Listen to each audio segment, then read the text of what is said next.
করে বলবো যে টিম ওয়াইজ আমাদের পারফর্ম করতে হবে, কারণ আমি যেটা বিলিভ করি আমাদের যে টিমটা কম্বিনেশনটা সবাইকে কন্ট্রিবিউট করতে হবে একটা ম্যাচ উইনের জন্য। সো সেই ক্ষেত্র থেকে বলবো যে প্রত্যেকটা টিমের ইন্ডিভিজুয়াল বলবো যে প্রত্যেকটা প্লেয়ারের ইন্ডিভিজুয়ালি যে রোলগুলো আছে সেটা যদি বেটার ওয়েতে প্লে করতে পারে, ডেফিনেটলি আমাদের যে চিন্তা ভাবনাটা ম্যাচ উইনের যে সেটা সম্ভাবনাটা বেড়ে যাবে। কম্পেয়ার টু আদার টিম আপনার দলটাকে কোথায় রাখবেন? দেখেন, আমার টিমে যেটা মনে হয় যে আমি one of the finest spin bowling attack আমাদের টিমে আছে, এবং বলবো যে অল দ্য ইনগ্রিডিয়েন্টস আমাদের ভিতরে আছে, এবং যে ব্যাটারদের যদি দেখি যে দু একটা ব্যাটারকে ইনক্লুড করা আছে যারা হচ্ছে ইন্টেন ওয়াইজ টি20তে যেটা হচ্ছে আসলে বেসিক্যালি যেটা রিকোয়ারমেন্ট থাকে সেটা আছে তাদের ভিতরে। সো তারা যদি সেই ক্যাপাসিটি অনুযায়ী খেলতে পারে এবং বাকি যে প্লেয়ারগুলো আছে তাদেরকে যদি সাপোর্ট করতে পারি, সো আমি বলবো যে আমাদের জন্য ভালো হবে ওই স্টেজে ভালো ক্রিকেট খেলা। জি,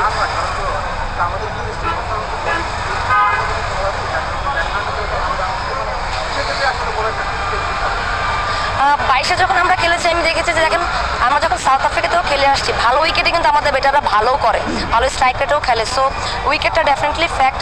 এশিয়ার উইকেটগুলো একটু ডিফারেন্ট থাকে, যেখানে হচ্ছে আপনি চাইলেও কিন্তু এত ভালো স্ট্রাইক রেটে ব্যাটিং করতে পারবেন না। সো আমি তো হোপফুলি এটাই আমার আশা থাকবে যে আমরা যেন বেটার উইকেটে বেটার স্ট্রাইক রেটে যদি ব্যাটিং করতে পারি, ইন্টেনটা যদি বেটার থাকে এবং টিমের হচ্ছে রিকোয়ারমেন্ট অনুযায়ী যদি আমরা আমাদের ব্যাটাররা রোল প্লে করতে পারি, সো ওই পার্টিকুলার ডেতে ব্যাটাররা আরও বেটার আমি বলবো যে পারফরমেন্স করতে পারবে।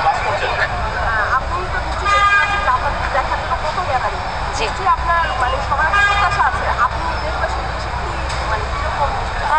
প্রত্যাশা দেখেন আমি সবসময় চাইছি যে আমাদের মেয়েদের ক্রিকেটটার জন্য একটু আপডেট হয় এবং মিডিয়া বলেন মানুষ বলেন সবার জন্য ফোকাস করে। যখন এটা বাড়বে তখন দেখবেন যে প্লেয়ারদের ভিতরে একটা অন্যরকম মোটিভেশন কাজ করে, যেটা ডেফিনেটলি আমাদের সবাই এখন লুক আপ করতেছে, আমাদের সম্পর্কে মানুষ জানতে চাচ্ছে।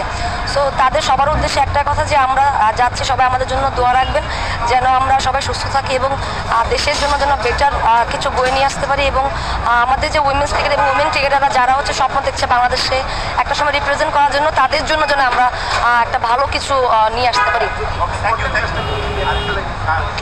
স্কটল্যান্ডের সাথে দেখেন আমাদের খেলার অভিজ্ঞতা আছে এবং তারা কখনো আমাদের সাথে উইন করতে পারেনি। সো এই দিক থেকে বলবো যে আমরা একটা দিক থেকে আগে আছি, বাট লং টাইম ওদের সাথে খেলা হয় না, তারা উন্নতি করেছে।